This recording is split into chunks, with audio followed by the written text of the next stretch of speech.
The first time I saw myself standing at the end of the hallway, I laughed. It had been one of those days, the kind where your coffee goes cold before the third email, your train is delayed by a leaves on the track incident in the middle of summer, and you get home well past midnight, your brain buzzing with the static of pure exhaustion. The foyer of my apartment was dark. The only light a pale, city-stained glow from the living room window behind me. I shoved the door shut with my shoulder, the deadbolt clicking into place with a sound that always meant safe. I toed off my shoes and was about to drop my bag when I saw it. A figure, standing perfectly still at the far end of the hall, right outside my bedroom door. My height, my build, wearing the same rumpled navy blue shirt and gray slacks I'd put on 14 hours ago. For a dizzying second, I thought it was a mirror, a trick of the light and my tired mind. But the angles were all wrong.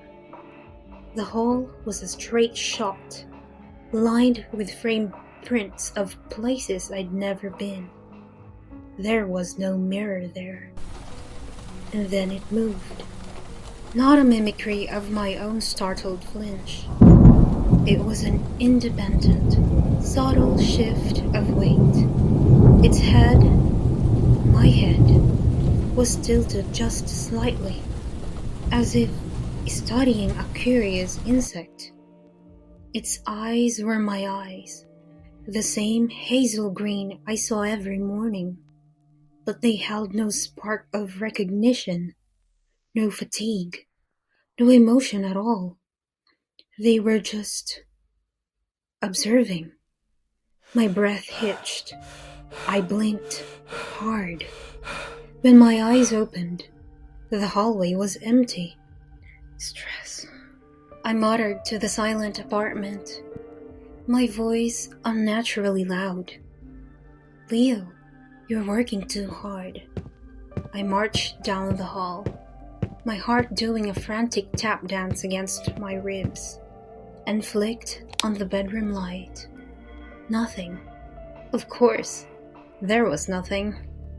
I spent the next hour checking locks and closets, feeling like a fool, before finally collapsing into bed, blaming an overactive imagination and a severe lack of sleep. The next night, it was closer. I'd come home earlier, the sun not yet fully set. I'd left the hallway light on deliberately, a childish attempt to banish shadows. This time, I saw it the moment I entered. It was standing just past the halfway point, near the bathroom door. Same clothes, same vacant, placid expression, same utter stillness. A cold dread, sharp and entirely different from yesterday's startled fear, began to coil in my stomach. This wasn't a trick of the light. This was a presence.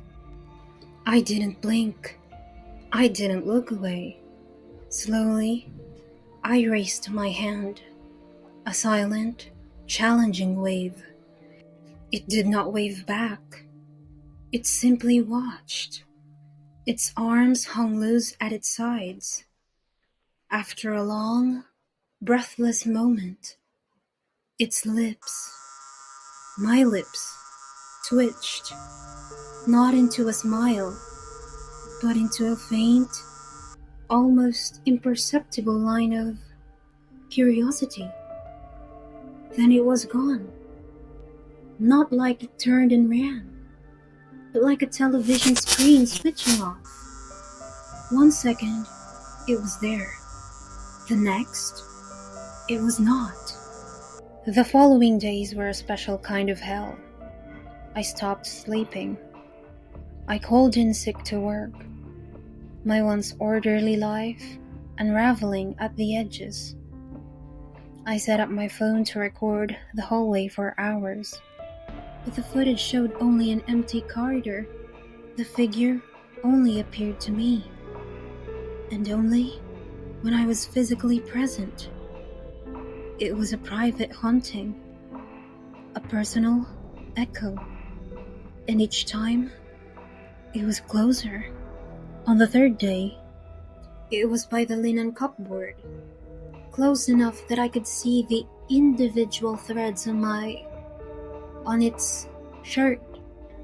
On the fourth, it was near the thermostat, so near I could have reached out and touched it if I'd been brave or stupid enough. I wasn't. I'd freeze in the foyer, a rabbit caught in the gaze of a predator that wore my own face. The silence was the worst part. It never spoke, never made a sound.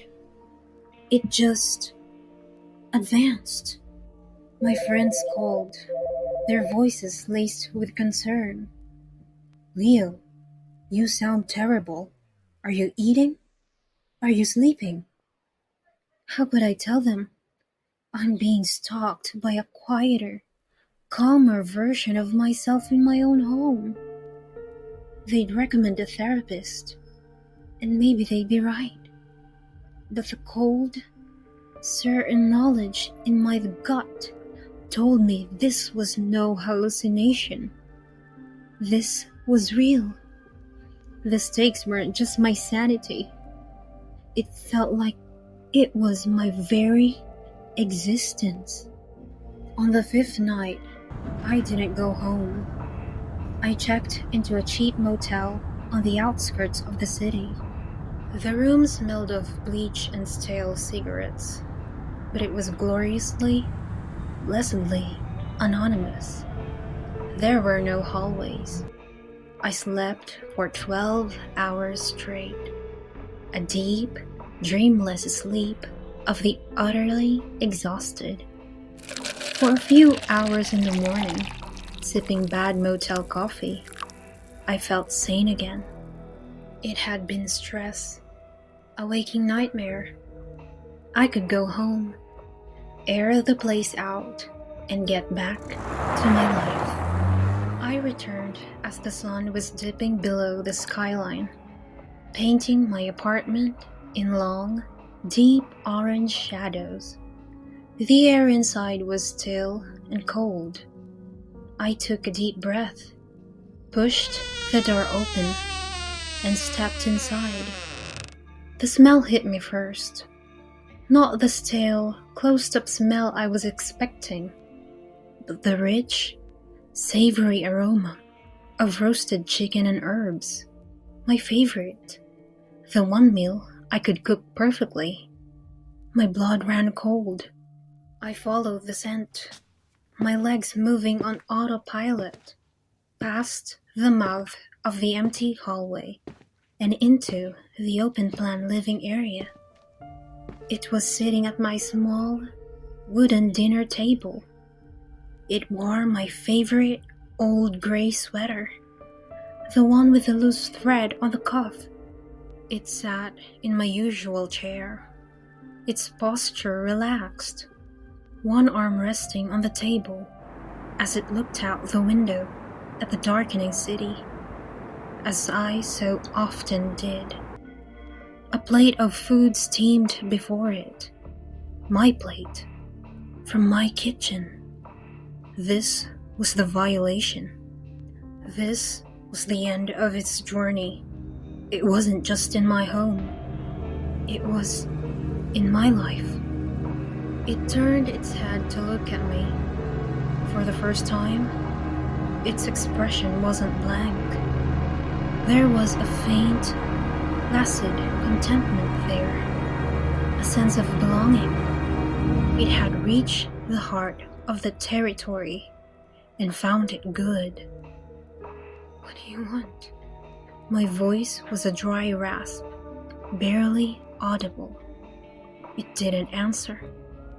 It simply picked up my fork, speared a piece of chicken and brought it to its mouth. It chewed slowly, deliberately, its eyes never leaving mine. The message was clear. It wasn't here to harm me.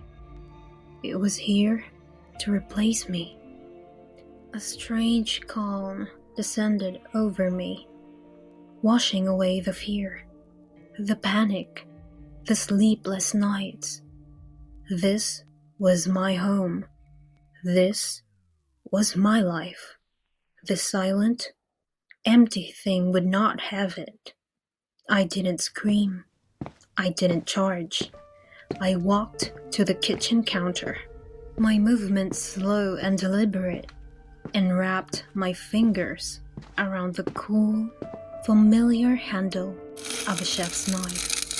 The figure watched, its chewing slowing, the placid contentment finally flickering into something else, a hint of confusion. It had studied me, mimicked me, learned my patterns, but it didn't understand me. It didn't understand the quiet, desperate rage of a man fighting for the only thing he has left. I turned and walked towards the table.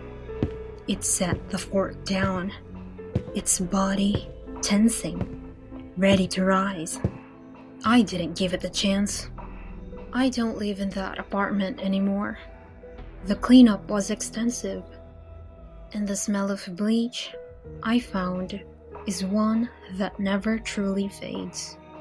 Sometimes, in the quiet moments before sleep, I see those hazel green eyes, wide with a shock that wasn't mine, finally mirroring my own. I moved to a studio with no hallway. I keep the lights bright, and every morning, when I look in the mirror to shave, my hand stills for just a second. I watch my reflection, making sure its movements are perfectly, exactly my own. I wait for it to blink first. It never does, but I know, with a cold certainty, that will linger for the rest of my days, that the greatest horror isn't meeting your doppelganger in a dark hallway. It's the silence you're left with after you've made sure you're the only one who walked out.